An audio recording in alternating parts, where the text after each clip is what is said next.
Shiur, it's a pleasure again, as always, to come. I thank you for inviting me. I find Avraham a very beautiful place. I usually see it in the evening, but it's certainly as beautiful, if not even more beautiful, in the daytime. In approaching Shavuos, you always have to try to look at the difficulties that we have in a Yom Tov that's coming up. Right? It doesn't sound like the most positive way to approach a Yom Tov. Like, let's see what's going to be difficult for us. But if we don't, then those difficulties are still going to be there. If we hide our heads in the sand, it doesn't make them go away. And especially with Shavuos, next thing we know, the Yom Tov's over. It's very quick. Okay, especially here in Eretz Yisrael, where it's the original one day. So we are going to, as we have somewhat during the year, speak about a Yom Tov in times of war, in times of difficulty, which is a constant balance that we have to keep trying to find out when it's a time of simcha, and there is so much tsar, even though, again, throughout Jewish history, we've almost never had a Yom Tov where there hasn't been tsar. But also, on Shavuos, I think there's a particular difficulty in the day itself. Meaning, in the Sholosh Regalim, on Pesach, we're celebrating something that happened, right? And that happens again. Okay, that's the famous concept of the Moadim. A Moed is a set coordinate in time, that when we get back to that time, the Shefa that happened at the time comes into the world again. So there's a Shefa of Cherus, of true freedom on Pesach. On Sukkot, right, the Anani Akovot, the Shefa of HaKadosh Baruch Hu, protecting us, surrounding us, comes into the world. The time of Simcha, of the Chag HaOsif. Now on Shavuos, it's true, we can celebrate the fact that Hashem gave us the Torah, the Matan Torah, but we also had an action item at Matan Torah. That was Kabbalah Torah. Am Yisrael accepted the Torah, said Nasa v'nishma. Now, here, that doesn't seem to be something we can replicate. As if a person would say, let's say a person came running up to one of the rabbis here and he said, I took this super powerful sleeping pill before Shavuos, and the next day I missed the whole thing. I slept for 24 hours. Am I still obligated to keep the Torah this year? Yes, you are. What, the same as last year? Yeah, right? I didn't say Nasav and Ishma. Doesn't matter. So then what are we doing on Shavuos, right? Where is the reliving, so to speak, the Kabbalah side of it? So I think what we're going to try to see is that as we learn about the Torah, as we see, Kabbalah Torah was a revealing of the Torah, of Hashem revealing Himself to us and revealing the relationship of us, Am Yisrael, HaKadosh Baruch Hu, and the Torah, right? Yisrael Oraisa v'kudsha brichu chadhu. So the more we can see that and internalize it and apply it to our lives, that is our ongoing Kabbalah Torah. So let's start by looking at one of the trickiest descriptions in the Gemara of Shabbos, right, that goes into the whole events that happened at Matan Torah. Vayis yatzvu b'tachti sahar. It says that they stood under the mountain. Amar Rav Avdimi bar Chama bar Chasa. Malamet shekaf aleim HaKadosh Baruch Hu har kegigis. That HaKadosh Baruch Hu picked up the mountain over them. I'm intentionally fuzzing over the translation and reading it the way I heard when I was in school. If you receive the Torah, good. If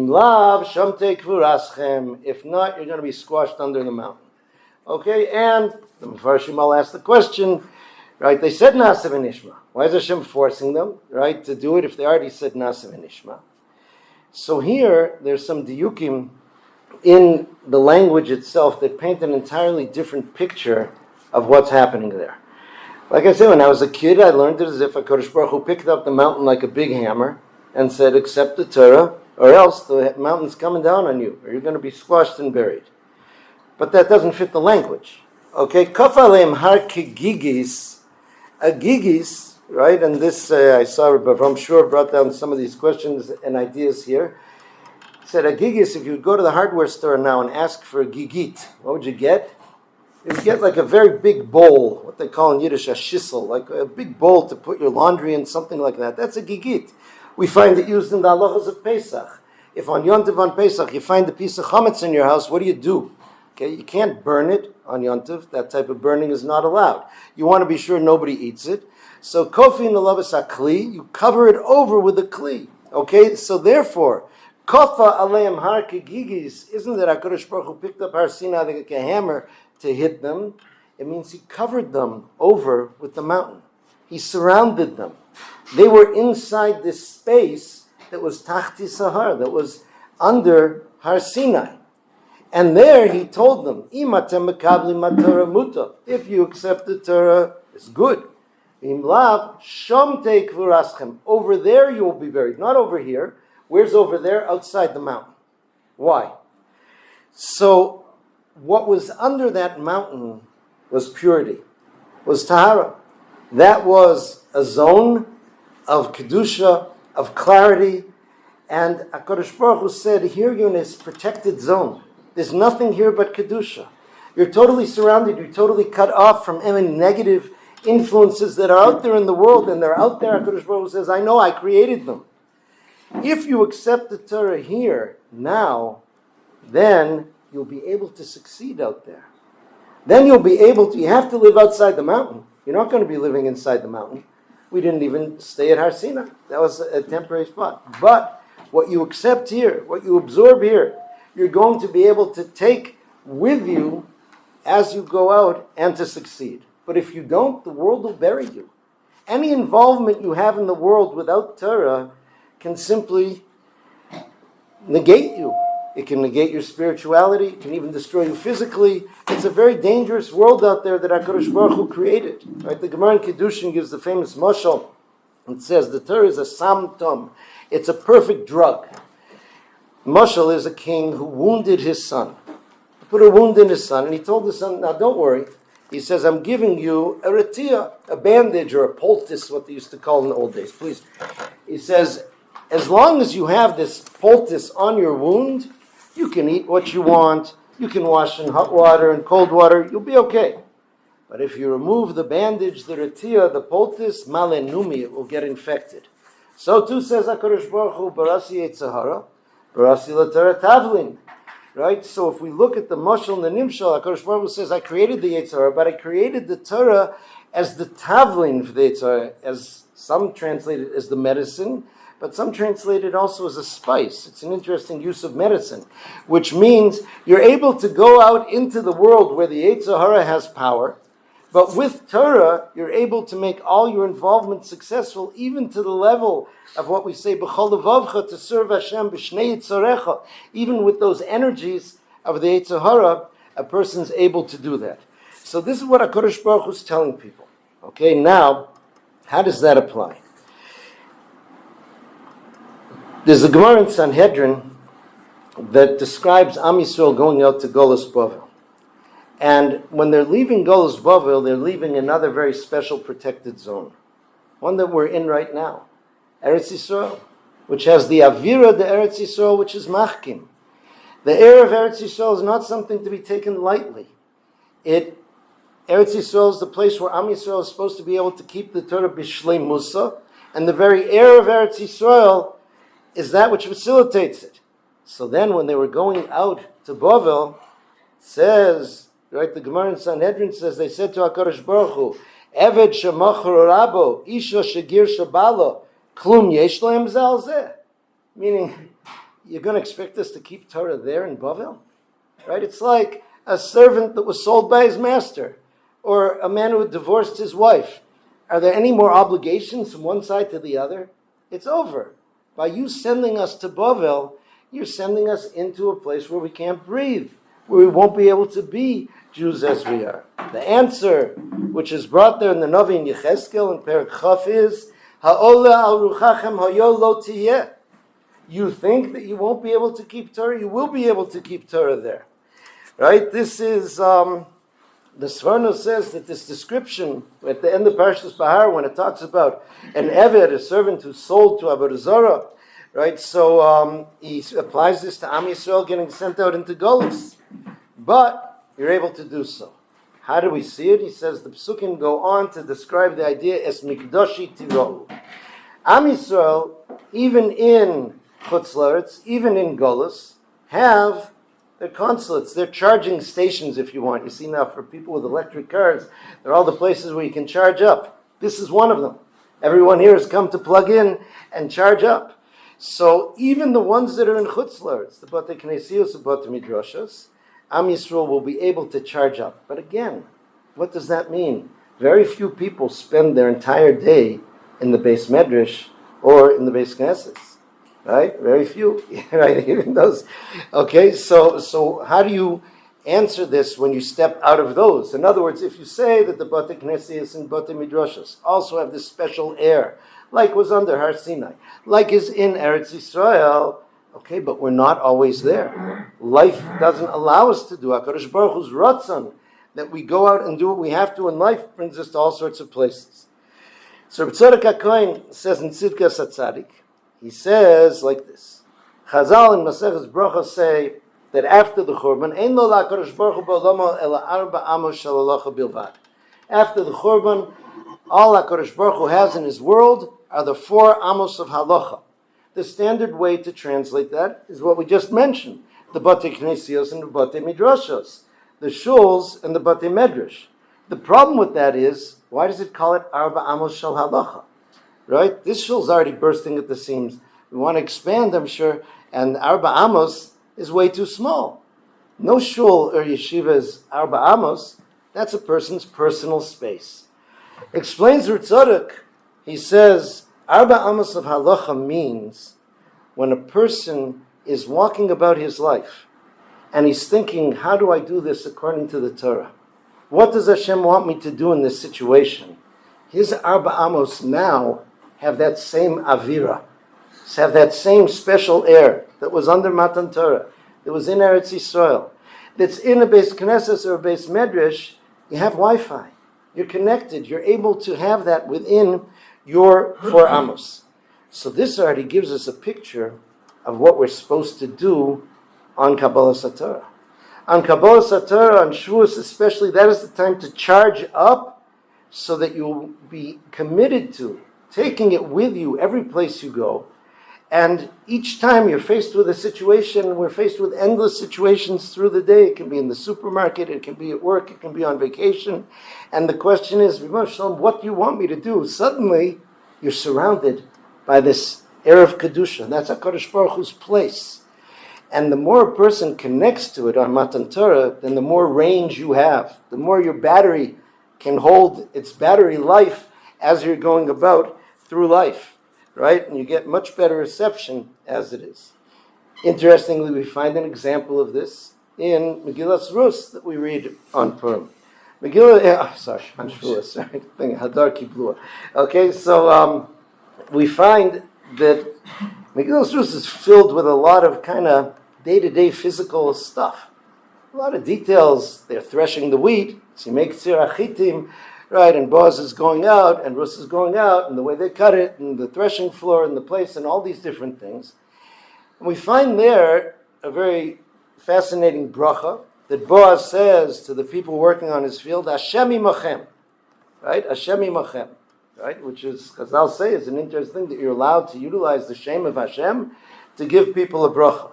But what does that bracha mean, and why was he saying it particularly then, when he saw them working in the fields? Why not just say good morning or something like that? So one explanation for sure is exactly what we're saying.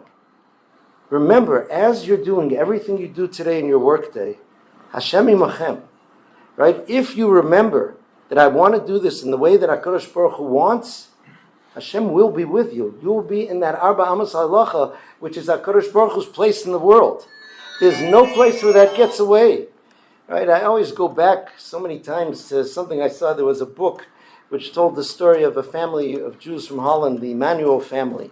And one of the brothers, one who unfortunately didn't make it out of the camps, had written a tefillah, and they actually saved it. They had a picture of it, was written on a small piece of paper, a tefillah to be said before eating chametz on Pesach. He said, Ribbon Shalom, you commanded us not to eat chametz on Pesach, but you also commanded us so hinni muchanu mezumen, I'm now prepared to eat chametz to fulfill your mitzvah v'chai b'hem. A person who's doing that, who's even thinking and looking, okay, what do I do? It's Pesach, but if I don't eat chametz, I'll die. Kadosh Baruch Hu wants me to eat chametz. That person's in the Arba Amos of Halacha, in the middle of the concentration camp. he's surrounded with that avira, that special avir which is there, the special kedusha that's with a person who, so to speak, is connecting to Matan Torah in this way. Another explanation that I saw is, just again, Rabbi Avraham Shiur, he said that Boaz knew that Rus was coming to the field. Right? Rus was a princess. Rus was an extremely beautiful woman. So he was reminding the workers, Hashem imachem, meaning, in order for you to work and maintain your connection to Hashem, you have to be very careful that tznius is maintained. Rus herself, right, was careful about gezel. She wanted to go to a place and only take that which wouldn't be stealing. She herself was careful with her own tznius, meaning operating that way in the world, uncompromisingly, loyal to halacha, according to what the Torah says, gives a person that connection. I now want to go to another explanation of the same Har Kehillas from another source, and hopefully try to connect the two. The Kloisenberger Rebbe Zatzal went through World War II and experienced many of the difficulties, death marches, concentration camps. He lost his wife and 11 children in the war. And I once heard a recording, and I've been trying to find it. If anybody can help me find it, I can't find it again, where he speaks about this idea of Kaf Aleim Har Kehillas. He too understands the lashon of the Gemara that HaKadosh Baruch Hu put the mountain over them, this hollow mountain, so to speak, and surrounded them in this chamber under the mountain. But he said, you know what you get when you put such a chamber around people? He says you get darkness. Utter, total darkness. He said, you can accept Torah when everything's lit up and clear. He says where a person does Chil Shabbos and a lightning bolt comes down and hits him. Where a person gives some tzedakah, and I remember he said, a candy comes down from Shemayim for that person. He says, you need to be Makabel Torah when tzaddikim are getting burnt up. You need to be Makabel Torah in the dark. You can't understand what's going on. Where you see the greatest tzaddikim getting thrown into the fire. Where you see innocent children getting killed. You have to be Makabel to that because in history there are going to be times like that. If you are Makabel Torah here, in this setting, with this understanding, that's good. In lav shamte kvuraschem. If not, you'll be buried by the events of Jewish history. You won't be able to withstand. You may not understand, but if you are Makabel Torah, you withstand. This, he said, and really speaking from personal experience, is what Am Yisrael had to do and what keeps us going. And as I said, that is why the celebration of Shavuos, at times where there are people in captivity, where there are so many new widows and orphans after so many soldiers were killed, and it's that reality. Nonetheless, Kabbalas Torah was given for that reality as well.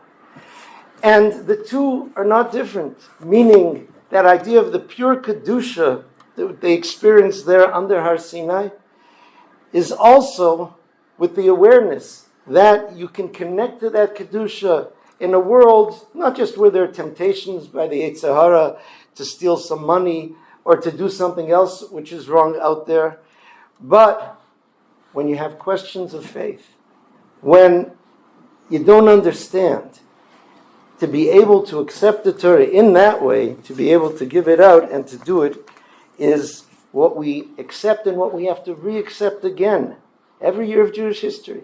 Just like we say on Pesach, which really begins the Sfiras HaOmer that leads up to Shavuos. Shebechol dor v'dor omdim aleinu l'chaloseinu. So too, that's there with us at Shavuos as well. Shavuos is the Atzeres, it's the completion of Pesach. So therefore, we have to be able to accept Torah in that way. Now, a person might say, the Kloisenberger Rebbe, okay, he can do that, right? He was a giant, right, in all ways.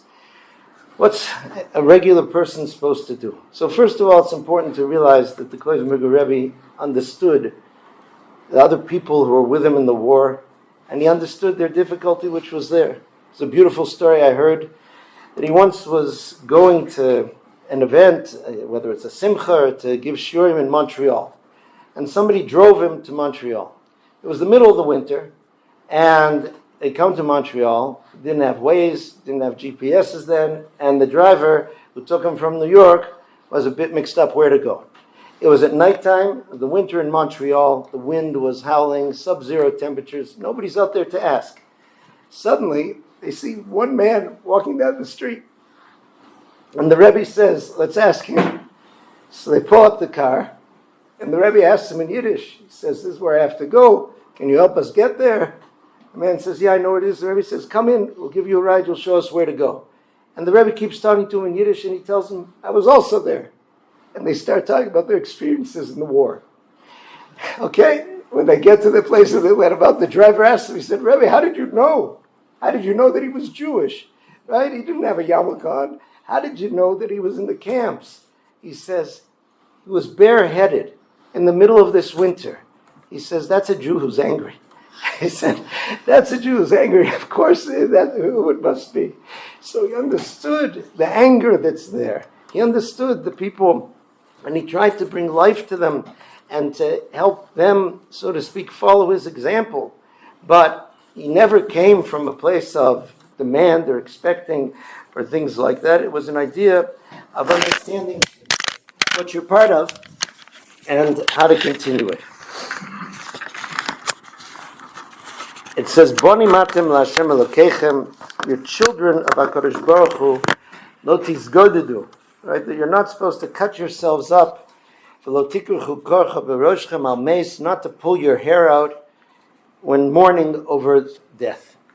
So, the Mefarshim say this was something that was done in Canaan and other such places, that people would cut themselves, they would tear their hair out of mourning.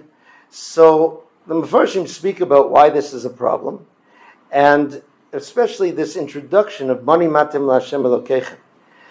So the Ibn Ezra, I believe it says that just like a child doesn't understand what the father's doing, right? Like if the father takes him to the doctor to give him very painful treatment, but he knows that his father loves him and is doing this for this good, so too, he says, Jews mourn.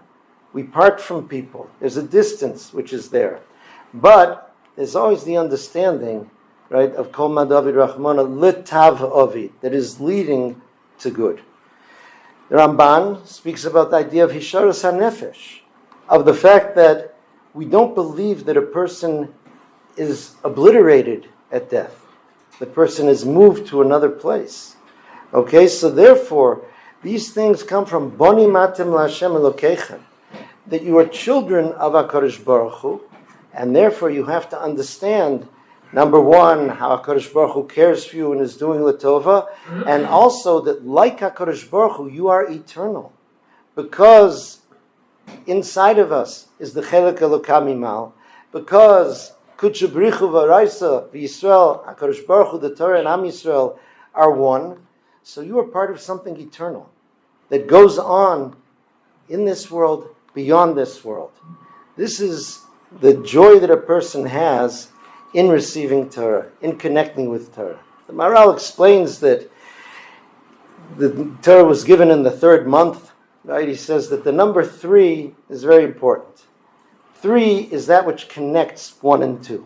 In other words, if you have 3 items, he says if you have 3 items, 2 items are 2 items. A third item is able to join 1 and 2 together. Says the Torah is that which joins Am Yisrael and HaKadosh Baruch Hu. It's that connector which is there, and once that connection is made, it's never lost. Just on our part, we have to try to connect and reconnect, to open our ears. Chazal say, B'chol yom v'yom baskal yotzes mer chorev v'meres oilem li'Yisrael me'elbono shel Torah. Every single day there's a baskal that transmits from Har Chorev, which is another name for Har Sinai, right? And it says, woe to Am Yisrael from the insult to Torah. So the Maharal points out, right, that first of all, we call it Har Chorev because the world could potentially have been destroyed if Am Yisrael didn't receive the Torah.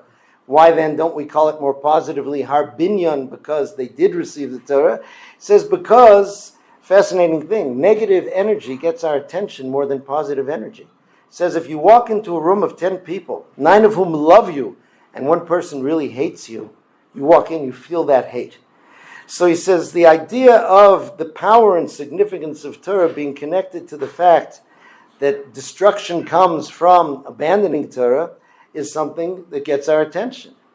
But the Bas Kol itself, which is there, is something that goes out every day to draw us back, to let us know how painful that distance is.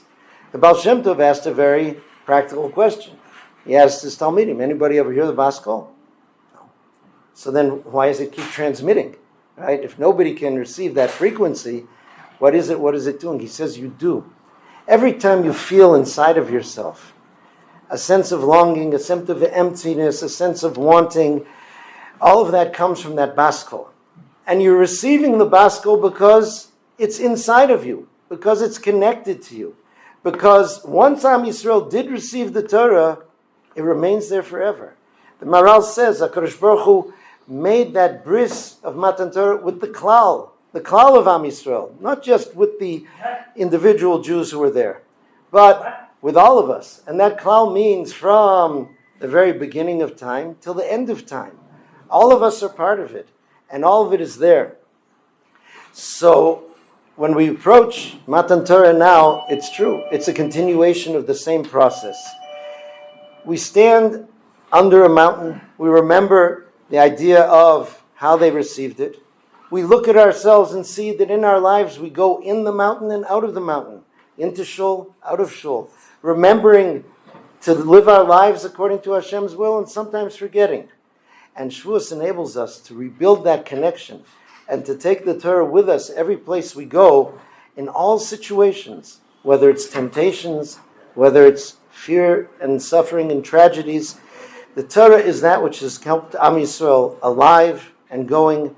Hashem imachem, right? Hashem is with you and will be with you, and that's because of the Torah that He gave us. Wishing everyone a wonderful Yom Tov.